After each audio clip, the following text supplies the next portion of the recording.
If you don't want a divorce, leave this house right now. Understood? The words came out of nowhere from my husband, sending shockwaves through me. I was clearly stunned. It seemed he was so certain I wouldn't initiate a divorce that he felt comfortable going to such extremes to intimidate me. Overwhelmed, I finally decided it was time to seek advice from someone outside our troubled marriage. My name is Anna, and I'm a 30-year-old office worker. James, my husband, and I are approaching our 5th wedding anniversary, but the joy of celebrating is overshadowed by our struggle to have a child. My mother-in-law's constant inquiries about when she can expect grandchildren have become unbearable. With my father-in-law having passed years ago, she's been living off the inheritance he left behind. The pressure from her relentless questions is pushing me to the brink. In truth, I might already be there. Despite my distress, James remains indifferent, even siding with his mother and blaming me for our problems. I used to admire his kindness during our courtship, but after we got married, he transformed. Without consulting me, he insisted we live near his childhood home.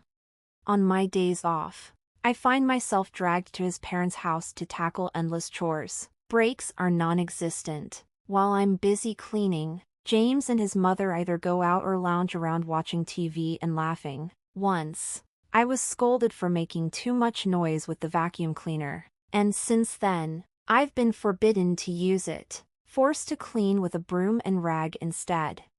Then my sister-in-law moved back home, after leaving her place in a neighboring town due to personal conflicts. Her return has only added to my burdens. She has a 4-year-old daughter and expects me to prepare her kindergarten lunches daily. When I explain that I can't because of my job, I'm met with my mother-in-law's furious reprimands. Your sister-in-law is coping with the aftermath of a divorce. James adds, "Don't you want to be helpful to the family?" And my sister-in-law insists, "It'll be good practice for when you have your own child, so you should be grateful."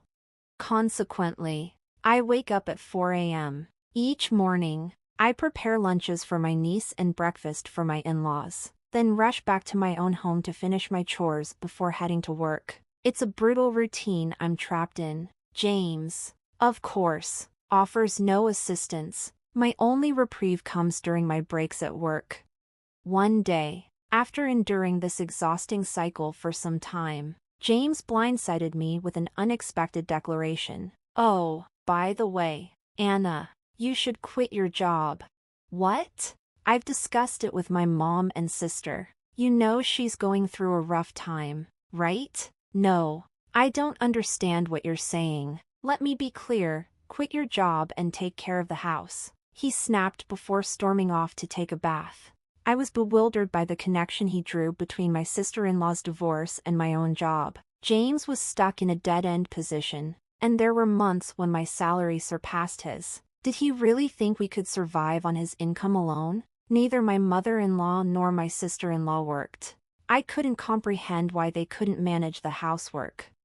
Overwhelmed, I grabbed my car keys and drove to the one place that came to mind, my childhood home, a bit far from our apartment. My parents had moved overseas, leaving the house empty. Since they were the worrywarts, I hesitated to confide in them about my troubles. Whenever life felt heavy, I'd retreat here, to a place filled with cherished memories. Lost in my thoughts, my phone buzzed. It was James. "Hey, I just got out of the bath. And you're gone. Are you back at your parents' place again?" "Yes. And what's it to you? Could you stop running home every time something goes wrong?" Though he loved my parents' house, his words fell flat. "I'll be working from here for a while, and no, I won't go back to your parents' house either."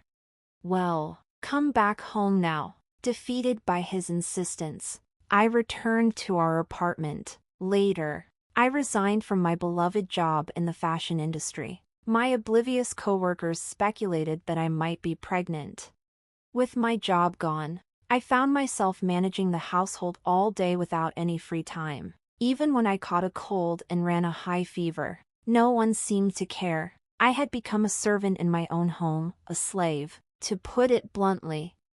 Then, one day, Amidst this exhausting routine, something unexpected happened. My sister-in-law was getting remarried.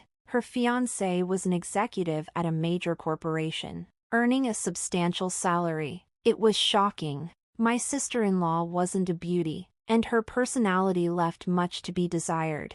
Still, I knew tastes vary, and there are all sorts of people in the world. The entire in-law family celebrated, ecstatic that she was marrying into wealth. With pride, my sister-in-law showed me a photo of the man. Huh, I thought, glancing at the picture, when my husband dropped an unbelievable bombshell. Because of this, Anna, your parents' house will become my sister's family place. Wait a minute, that house was left to me by my parents. You have no right to decide what happens to it. The whole family has decided that you, who lives off my money, don't get a say in this. Was the person standing in front of me a devil in human form? That house had been left to me by my father, a sanctuary meant for me and my future children. James knew this. How could he be so selfish? My heart felt like it was about to shatter. As if to add fuel to the fire, my mother-in-law chimed in. You can't even give us a grandchild. Can't you at least be useful around the house for once? I felt utterly alone. There was no one on my side in this home. Furious, I returned to my parents' house, packed a few belongings, and made a firm resolution I would never go back. Days passed without a call from James, and I dared to hope he might have had a change of heart. Just as I began to relax, the doorbell rang. To my shock, there stood James and my sister-in-law. "What are you doing here?" I asked, my heart racing. "We thought we'd come see how you're doing." Without waiting for an invitation, my sister-in-law pushed past me and entered the house, ignoring my protests. They acted as if I didn't exist, rummaging through my belongings. "This place is nice," she remarked dismissively. "Way too good for you, Anna. When do you plan to move out? My sister's wedding is coming up soon. Get your act together," James snapped. I stayed silent, my emotions boiling beneath the surface. He continued, "If you don't want a divorce, you better leave now." His confidence was infuriating. My husband stood there, grinning with my sister-in-law, clearly confident that I wouldn't go through with the divorce. "You understand, right?" he asked, and when I confirmed, a pleased smile spread across his face. It became evident that under the guise of celebrating my sister-in-law's wedding, they were planning a family-only getaway starting the next day. Naturally, I was not invited. He instructed me to pack my things and be gone by the time they returned. With that, he and my sister-in-law left, excitement radiating from them. Watching their retreating figures, I allowed myself a small, humorless smile. 2 weeks later, the day of my in-laws' return arrived. My phone rang incessantly from the moment I woke up. The caller? My husband, with additional calls from my mother-in-law and sister-in-law mixed in. Finally, unable to ignore the barrage any longer, I answered. "Hey, Anna, where the hell are you?" "I'm at home," I replied calmly. "Liar! You're neither at the apartment nor your parents' house. What's going on? What are you talking about?" "Your family house, there's a for sale sign in front of it." "Yep, I put it up for sale," I said, trying to sound nonchalant. "What? What do you mean?" "Well, after you all laughed, I decided to keep it. The place you're in now just seems so dirty. I like things clean, after all, and by the way, I'm divorcing you." "Don't mess with me," he yelled. Funny, that was going to be my line. From now on, let's communicate through our lawyers. I hung up while he was still shouting. On the day my husband and sister-in-law returned, I had already been in touch with someone who could help. A friend of my father's owned a real estate company, and although I didn't know much about selling houses, he provided invaluable advice. We managed to strike a pretty good deal. As a side note, The apartment we had shared was in my name since my husband hadn't passed the screening process. Of course, since I had no intention of staying there any longer, I canceled the lease while they were away and sent all of my husband's belongings to his parents' house, cash on delivery. Even after that, I continued to receive calls from my in-laws, which I ignored completely. I recorded all the unbearable messages they left on my voicemail. According to my lawyer, my husband was wavering. Despite his claims of wanting a divorce, it seemed he was reluctant to lose his maid. I had anticipated a long and drawn-out battle, but then my husband unexpectedly agreed to the divorce. According to my lawyer, my mother-in-law and sister-in-law had shown up at his office, insisting on a swift separation. Although James had been hesitant about ending our marriage, his mother convinced him that since my sister-in-law's new husband was wealthy, they could easily hire a new housekeeper and replace me, an unwanted wife unable to provide grandchildren, with someone younger and more desirable. With that, James consented to the divorce. They offered a small settlement on the condition that I would sever all ties with them. I had intended to make that request myself, but I accepted their terms. Shortly after, my sister-in-law remarried. Life became quieter, and taking care of myself turned out to be much easier than I'd anticipated. I often regretted not divorcing sooner. Finally, I was free, ready to embrace my new life. Just as I began to revel in this newfound freedom, an unexpected incident occurred. My in-laws showed up at my new home. The moment I opened the door, they barged in, and my ex-husband demanded, "We need to talk. Sit down." I was taken aback by their audacity but complied and sat down. He continued, "Come back home. We forgive you." I stared at him, my jaw nearly dropping. "Excuse me?" I wanted them to leave immediately, so I teased, "Oh, are you talking about your sister's husband? Has he disappeared?" Their eyes widened in shock, as if asking, "How do you know about that?" They gaped at me, waiting for my answer. "What do you know?" he pressed. "Something," I replied casually. After we registered our marriage, he suddenly vanished. My mother-in-law chimed in, a hint of excitement in her voice. "We can't get in touch with him. He ran off with her family's fortune." "Was this your doing? You've brought us such terrible luck." "Daughter-in-law." Her expression suggested she was ready to pounce on me. Fed up with their unfounded accusations, I decided to drop a truth bomb. "Wow, I had no idea your sister was so fond of hamburgers." "What? What are you talking about? Hamburgers?" they asked, confusion etched on their faces. "Don't you know? Your sister's husband isn't some big-shot executive. He's just a part-timer at a hamburger shop." Hearing this, my sister-in-law froze, rendered speechless. I continued. "Back in my single days, my friend and I loved exploring various hamburger joints. There was this one favorite spot where a particular employee constantly made mistakes and got reprimanded by the manager." "That employee? Your sister-in-law's husband." After I started dating James, he insisted I give up my burger obsession. So I did. I recognized the man from a photo your sister had proudly shown me, but I thought it wasn't my place to intervene, so I stayed quiet. I pulled up the shop's homepage on my phone to show her proof, and she leaned in, staring intently at her husband's picture in the background. "By the way, I visited that shop recently with a friend, but he wasn't there anymore. He must have left town." That's marriage fraud," she stammered, her shock palpable. "I suppose that's what they call it. I'm truly sorry for your loss," I replied, my tone dripping with sarcasm. "You knew all this and didn't tell us. We took care of you when you couldn't have children for years. You owe us," she accused. Her ridiculous rant pushed me to reveal another truth I had kept hidden. "First of all, I'm not the reason we couldn't conceive. Maybe your son could clarify that for you."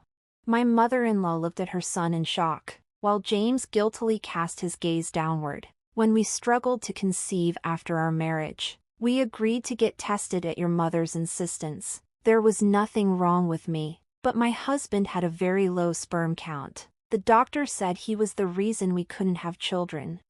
When my mother-in-law inquired about the test results, James immediately lied and claimed I was the issue. Anger surged through me as they parroted ridiculous statements like, "You have to support your husband," refusing to confront the truth. James allied himself with his mother, casting all the blame on me. In the end, "I'll admit I was wrong," James said, a hint of desperation in his voice. "Once the house sells, we'll make a nice sum of money, right? Let's all live happily as a family again." "Well, we've been through a lot, but let's try to get along from now on," my mother-in-law added, her tone condescending. At that moment, it struck me that they had probably come with the intention of securing a slice of my money. What a disgusting bunch. There's no way I'm getting back together with you, and I don't consider any of you family. At my words, my ex-husband shot back, "Getting a little big for your boots, aren't you? Even if you sell the house, you hardly have any savings. How do you plan to survive?" It seemed he had taken a sneaky look at my bank account during my single days, and now he wore a smug expression that clearly communicated, "Now that you know, do as you're told." The three of them exchanged smirks, clearly reveling in my supposed misfortune. I decided it was time to enlighten them. "Sure, my savings aren't anything to write home about, see? I told you so, but what you don't know is that I've invested in stocks. Enough to keep me afloat for the next few years without working." Their faces shifted to one of disbelief, as if they were thinking, "No way." The truth was, my father had instilled in me a keen interest in stocks and investments since childhood. He had a gift for predicting market trends, and I inherited those skills, amassing a decent amount of wealth over time. The money that funded my parents' move abroad came entirely from those successful investments. Naturally, I had kept this a secret from my money-hungry ex-family. Seeing their disappointed expressions, I added, "You can leave now. Oh, and just a reminder, our divorce agreement states that if either party approaches the other without cause in the future, they'll face a penalty. Are you going to pay up, or should I call the police for trespassing?" The mention of the police sent them scrambling for the door.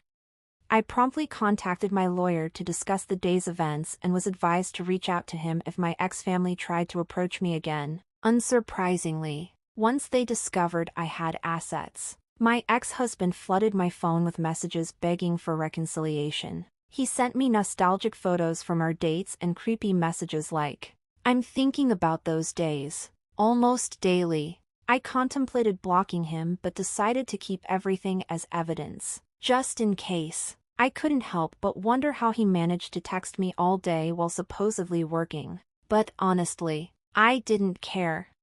When he started reaching out to my friends, I knew I had to draw the line. I sent him a message, "If this continues, I'll go to the police." Along with that, I attached a photo of our divorce agreement and the address of the nearest police station. After that, the messages stopped, and I didn't hear from my ex-husband again. I thanked my lawyer for his guidance, and then he dropped a bombshell. Apparently, my ex-husband had quit his job when my sister remarried, planning to live off her new husband. What a fool he was for giving up a decent job at a good company. "Documents you requested should be arriving soon," I informed my lawyer. I had also reached out to another attorney regarding a separate issue. Shortly after getting married, I began to notice something was off. My cherished personal belongings were gradually disappearing. First, it was a necklace I had bought for myself during my single days, followed by a fountain pen my parents gifted me when I started my first job. Then came the bags, rings, and, most painfully, that beloved fountain pen.